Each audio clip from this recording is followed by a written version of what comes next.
नमस्कार दोस्तों, daily news India 1.0 में आपका बहुत बहुत स्वागत है। प्रियंका गांधी को असम के अंदर चुनाव के लिए अहम भूमिका दी गई है। कांग्रेस के लिए 10 साल का सूखा है।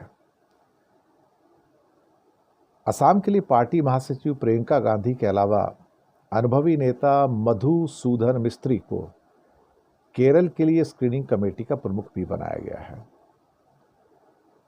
अब सिर्फ और 2-3 महीने में चुनाव होने जा रहे हैं।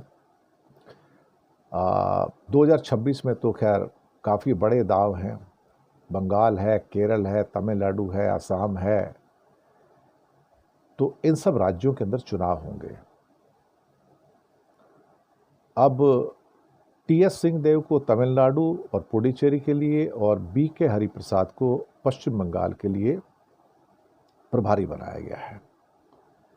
बंगाल में जो लड़ाई है बेसिकली ममता बनर्जी की, जो तृणमूल कांग्रेस और बीजेपी के साथ है। जहां तक कांग्रेस की भूमिका है बंगाल में, वो छोटी भूमिका है। लेकिन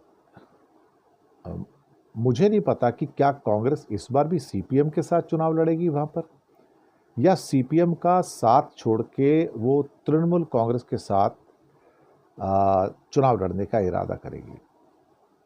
अगर मानूं तो सीपीएम की स्थिति तो बहुत कमज़ोर हो चुकी है, और वैसे भी कांग्रेस ने सीपीएम के साथ चुनाव लड़के पिछली बार भी और लोकसभा के चुनाव लड़के भी कोई बहुत ज़्यादा फ़ायदा उठाया नहीं था, बल्कि नुकसान ही हुआ था। इससे अच्छा ये होगा कि वो टीएमसी के साथ गठबंधन करे, सीपीएम को छोड़ दे। वैसे भी सीपीएम इनका अपोनेंट है केरल के अंदर, और यहाँ पे साथी है, तो वो बात बन नहीं पाती है। तो वो करेगी तो ज़्यादा अच्छा है। लेकिन असम के अंदर प्रियंका गांधी की जो सपोर्ट है वो मजबूत है। हालांकि प्रियंका गांधी एक किस्म से देखा जाए तो बंगाल के अंदर भी एक्टिव रोल निभाने जा रही हैं। अब सवाल ये पैदा होता है कि सिर्फ एक असम ही ऐसी जगह है जहां पर एक अच्छी फाइट हो सकती है। बाकी बंगाल हो गया, केरल हो गया, तमिलनाडु हो गया, तो वहाँ पर तो ऑलमोस्ट जो है चुनाव जो है वो जो सेट पैटर्न उस पर जाएंगे। टीएमसी की जीत तो हो जाएगी, हो सकता है छोटी जीत हो। पिछली बार 200 सीटों वाली थी, इस बार हो सकता है थोड़ी कम हो जाए, लेकिन हो जाएगी।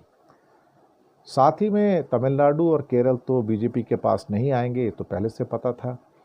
लेकिन रही बात असम की, तो वहाँ पर जो है अगर कांग्रेस थोड़ा अच्छा खासा जोर लगाए और प्रियंका गांधी वहाँ पर अच्छा खासा अगर प्रचार प्रसार करें, तो एक पॉसिबिलिटी है कि असम के चुनाव में कांग्रेस को भारी सफलता मिल सकती है।